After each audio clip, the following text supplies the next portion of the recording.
Good morning, students. I am Pushkar Paritosh, and today we will discuss the first chapter, that is the globe.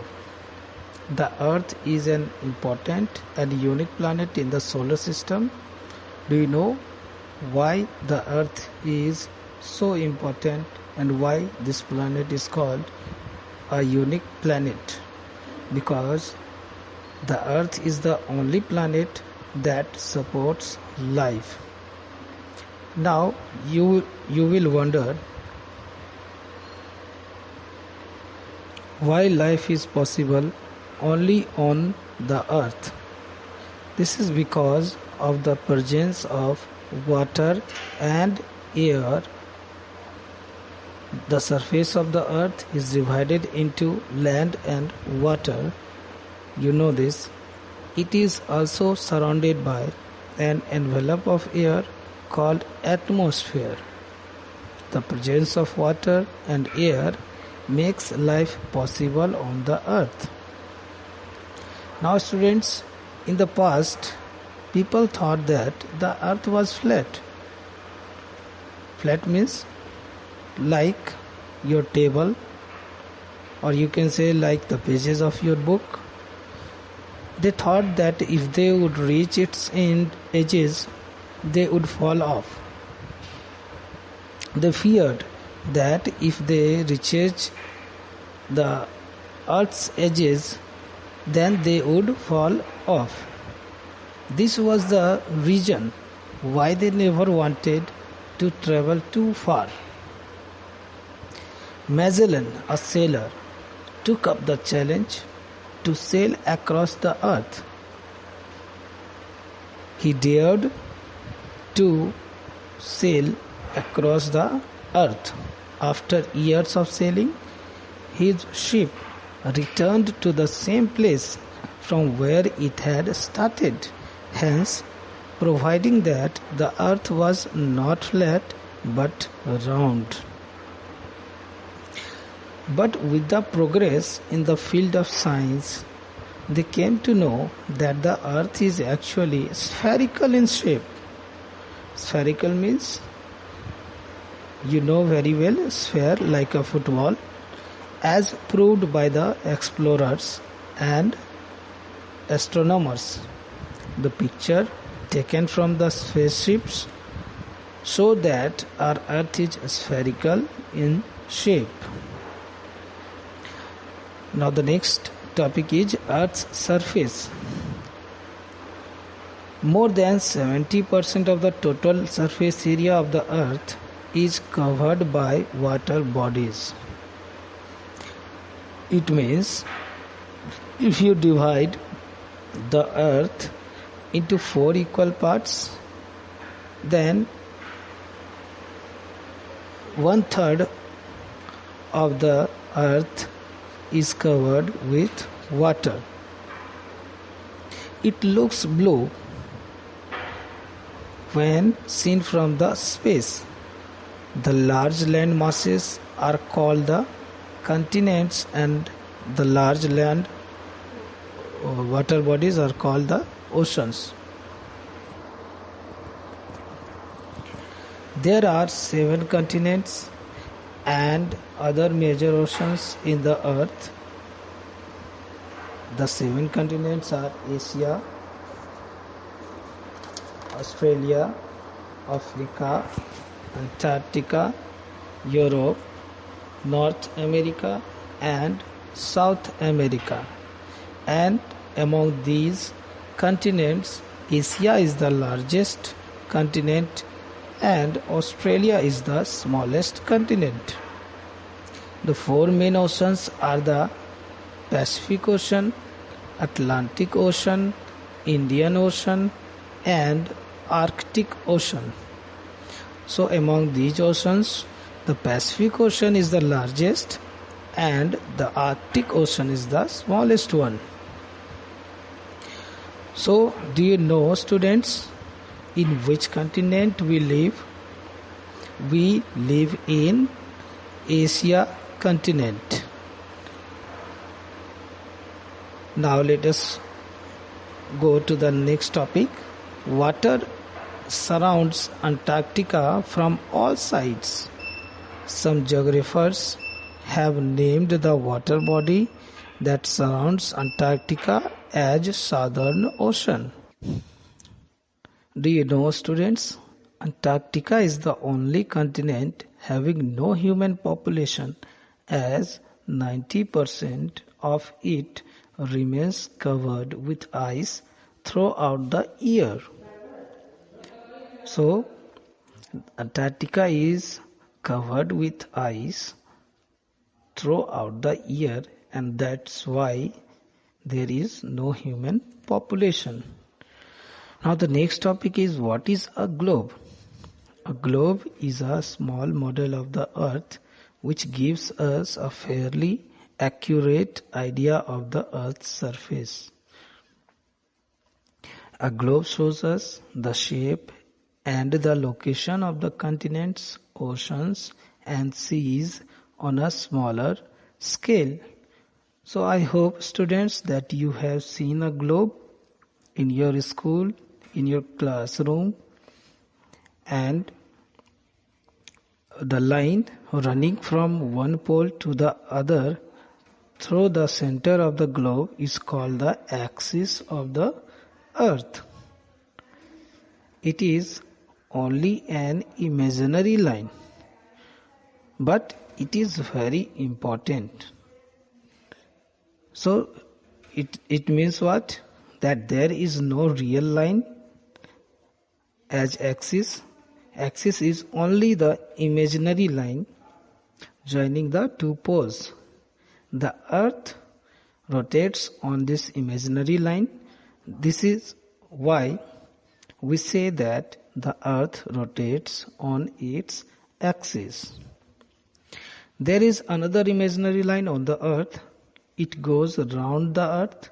It remains at equal distance from the North Pole and the South Pole.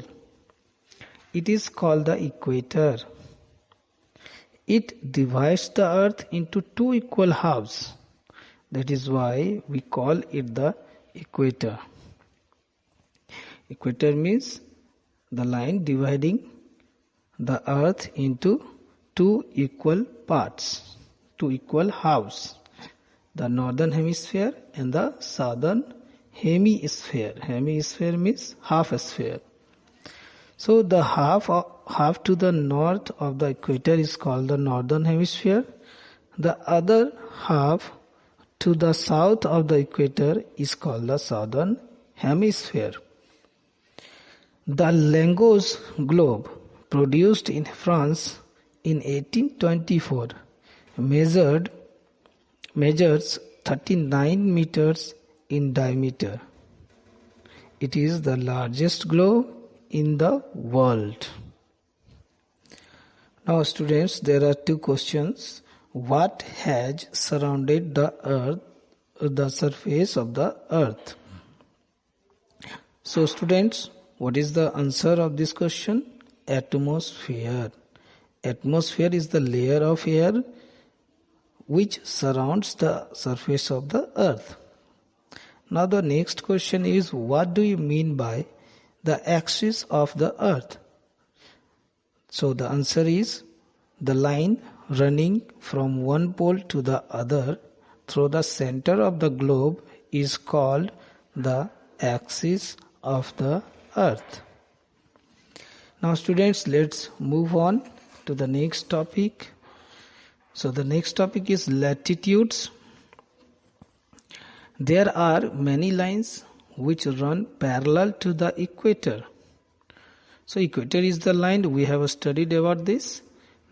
It is in the middle of the earth, which divides the earth into two equal halves, the northern hemisphere and the southern hemisphere. And there are many more lines like equator which are drawn parallel to the equator. These lines run from east to west and are called lines of latitude or parallels. They are numbered in degrees. The equator is numbered as 0 degree. There are 90 degrees of north latitude and 90 degrees of south latitude. So 90 degree north latitude is known as North Pole and 90 degree south latitude is known as South Pole. So equator is the 0 degree, and from there if we move to the north, we will reach to the North Pole, that is 90 degree north, and from equator, that is 0 degree, if we move to the south of the earth, we will reach to the 90 degree south, that is South Pole. Besides the equator, there are some other important latitudes.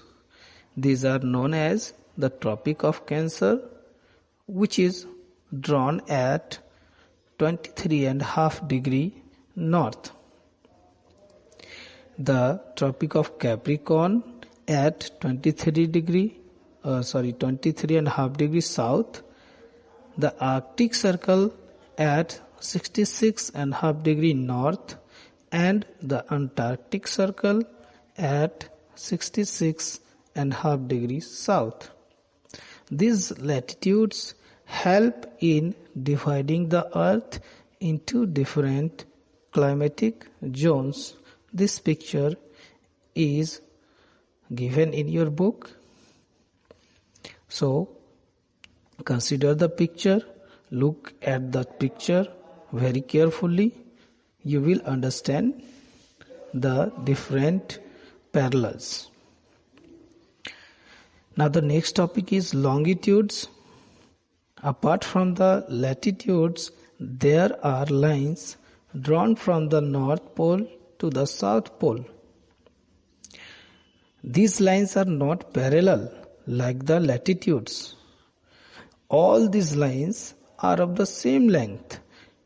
They are called the lines of longitudes or meridians. They are semicircle. Their total number is 360. These are also numbered in degrees. So like the latitudes, the longitudes are also numbered in degrees. Since all the meridians are equal in length, the meridian passing through Greenwich near London in UK is taken as 0 degree. This line of longitude is called the prime meridian. So if you are asked a question that what is prime meridian, so you can say the line of longitude which runs or which passes through Greenwich near London in UK is known as prime meridian. So this prime meridian is numbered as 0 degree. Longitudes to the east of Greenwich are called east longitudes. East means what? To the left of the prime meridian. While those to the west of the prime meridian are called west longitudes, and these longitudes are to the right of the prime meridian up to 180 degree. All longitudes are semicircles. So I have already discussed this. They are not full circle, they are semicircle, they are half circle. Now the earth grid. So the lines of latitude and the lines of longitude intersect each other at right angles, that is 90 degree, forming a grid on a model of globe. So if you look at the globe carefully, you will find this type of grids are drawn on the globe. The grid is a network of both these lines drawn on the globe. It helps us to locate time and places on the earth. So if you want to know where a place is located on the globe, so this grid can help you.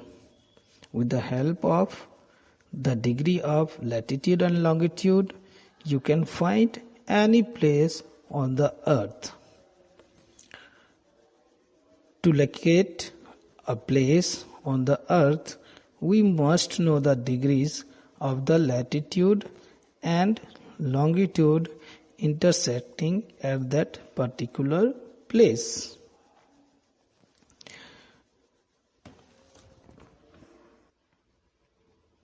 For example, New Delhi lies at 29 degree north, 77 degree east. It means that Delhi is located on a globe where 29 degree north latitude and 77 degree east longitude cross each other. So, students, I am giving you a homework that you have to locate the place where you live in. If you go through the internet, you will find it very easily. Now the question is that why this location is given in number.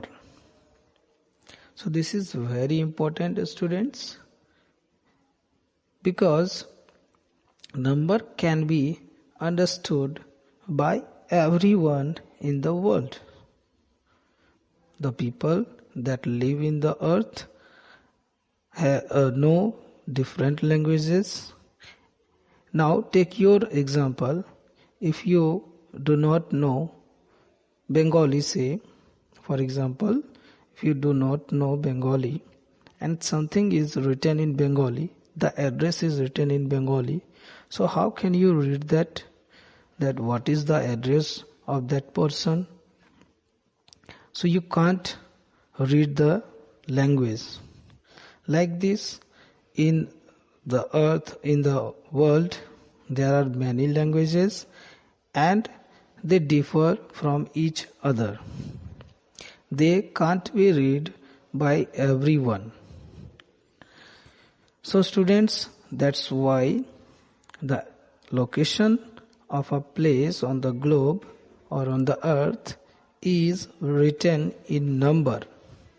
For example, the location of New Delhi is 29 degree north and 77 degree east. So this location is given in number so that everyone can understand the location of New Delhi on the globe or on the earth. Similarly, longitudes help in calculating time. So how can longitude help in calculating time?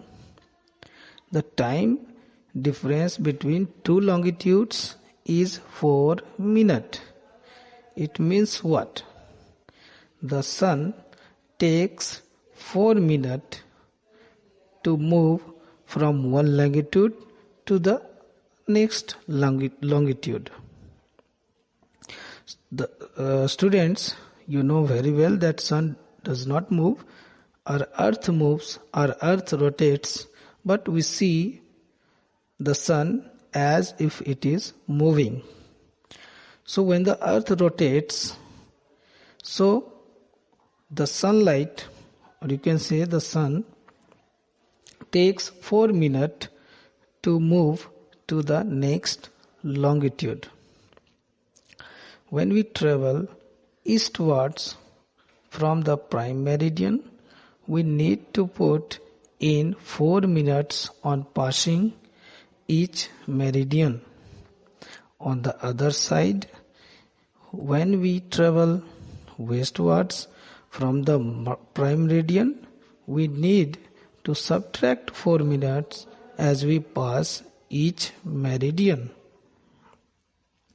Students, now you can calculate also that if sun takes 4 minutes to cover 1 degree of longitude, then what does it take to cover 15 degree of longitude? So what you have to do?